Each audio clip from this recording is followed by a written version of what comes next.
Hello, Bob. You are up next, sir. Hi, Bart. How's it going? How you doing, Bob? Where are you calling out of? Toronto. Toronto. And that newer club that just opened there, like in the last, 2 years? Yeah, this is Woodbine Woodbine. Casino. Yeah. Woodbine. And what's the size of the game you're playing at? So this is a 2-5 with a $10 straddle. 2-5 plus 10. How deep are you? I'm 2,200. So min is 500, max is 1,500. So I Okay. sat with 1,500 and then brought it up to about 2,200. Okay. And in this hand, the villain had 1,100. All right. So 1100 effective, because when we talk about effective, we talk about the stack that matters, which is going to be the smaller stack, even though you have 2200. Okay. Start us off. So villain is under the gun and he limps, $10 limp. I have ace, king of diamonds. And so I open to 50. In what position? Under the gun +1. Okay, so to his left. So hero, ace, king, and diamonds from +1 to 50. Okay. Yeah. Standard open in the game was around 35, and then I added an extra 15 because of the limper. Folded all the way around to the under the gun, which called. So your head's up. Yeah. All right, I'm going to call it 115. Okay, so your head's up +1 versus UTG. A UTG limp, by the way, and you have ace, king, and diamonds. Okay, what's the flop? Limp called, yeah. Flop comes ace of clubs, 3 of diamonds, 4 of hearts. Ace of clubs, 3 of diamonds, 4 of hearts. So you flop top pair, backdoor diamond draw on a wheel board. Okay. Yeah. He checks. I bet small here. I bet 40 to keep a lot of the, mid pockets. Sevens, 8, 7, something like that. Uh-huh. Yeah. Mm-hmm. Or like bad ace. I bet 40. He check raises to 150. Wow. Do you know anything about this guy? No. So new player just sat down. This was literally his first hand. And at the same time, I announced this is my last orbit. I was done with the session. So he knew it was my last realistically my last hand. So just a couple of things on here. I'm not saying that I would fold ace king right now on the flop. I just want to make a couple of points here. Is that, again, we had a hand earlier from the live stream. First of all, this is not a click up raise. When I talk about people like min clicking raises, like sort of kind of weakish top pairs, trying to like protect and find out where they're at. Of course, on an ace high board, you don't need to protect. So, if a guy's got like ace 7 or ace 8 here, board isn't even all that draw heavy. He doesn't really need to make this type of raise sizing. So what does that leave for value? Obviously, you can have pocket 4s, pocket 3s, ace 3, and ace 4. You've got ace king of diamonds. The ace of clubs is out there. So you look and there's a few of those combinations of hands, like ace 3 suited, ace 4 suited. You do have a backdoor diamond draw, and it just seems really fucking nitty to fold. I'm looking down here, but I might very well be prepared to fold later on. But it's interesting because I don't know. Like, if you call here, let me ask you this question. I'll flip it around with you. So I assume you called, and my question is why?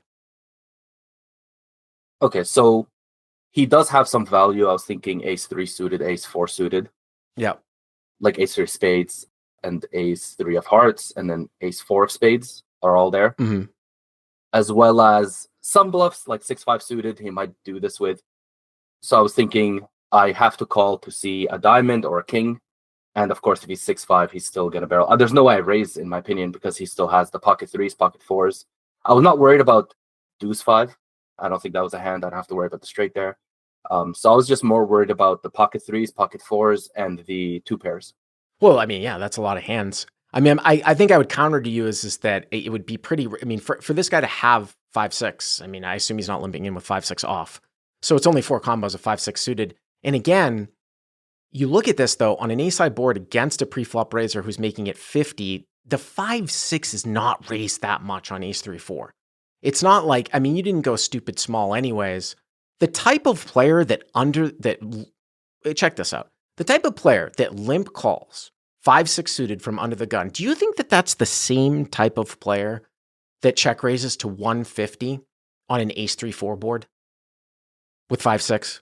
Yeah, I don't think it is. So I just want to make that case. Now, do you have equity against like ace 3 to continue in backdoor diamonds and you just don't want to fold and you want to see what's going on? Maybe he'll shut it down. Maybe he is overplaying something. Sure. But to say like 5-6, that's very, very unlikely. So hero calls, you put in 300 on the flop, and now the pot is 415. Okay. Yeah. Also, I think me announcing my last hand Okay. kind of got to my head as well, where Yeah. the opponent could be bluffing because people usually don't want to play big pots just before they leave. Okay. So he might have been able to just kind of make a play on me there as well. So I had that in the back of my mind as well. But anyways, I called. Turn was 10 of diamonds. All right. So you pick up the backdoor diamond draw. Okay. And he bets 300.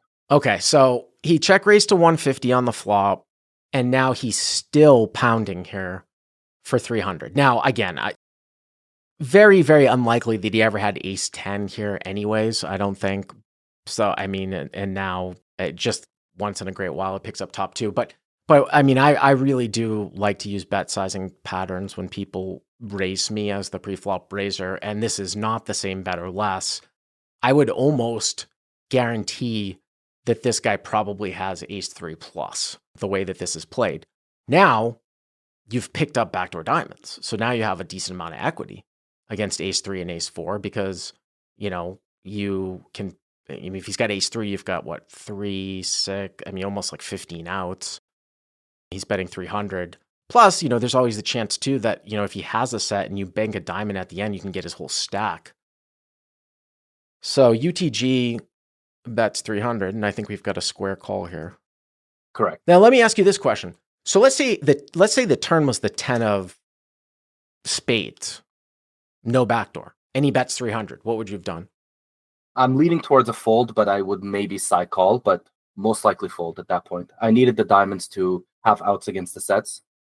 And then also just drawing to a king or a 10 against ace 3 and ace 4. Yeah. I don't think it's good enough equity, to be honest. My point is that when a guy when he check raises you to 150 and then he follows up with a double size bet, that is pretty strong. Some could make the case again where you could call an offsuit 10 and then just hope it goes check or hope he gets counterfeit or something like that. But I just wanted to bring that up. But now the pot, after calling, it is 1,015.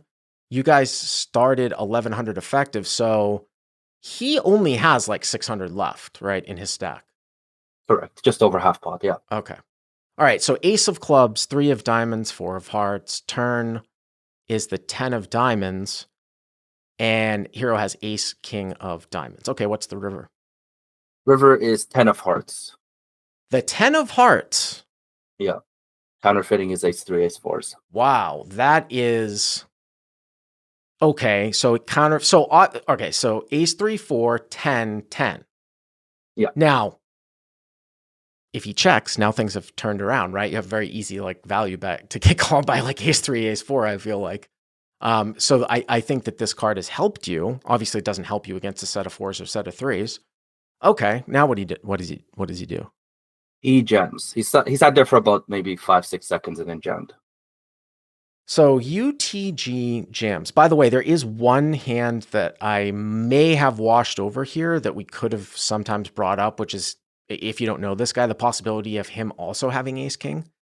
That would have to be, I would say it's fairly unlikely just due to the limp call. A lot of people, these guys are going to limp re-raise, but now he jams for 6, what did we say? 600. 600?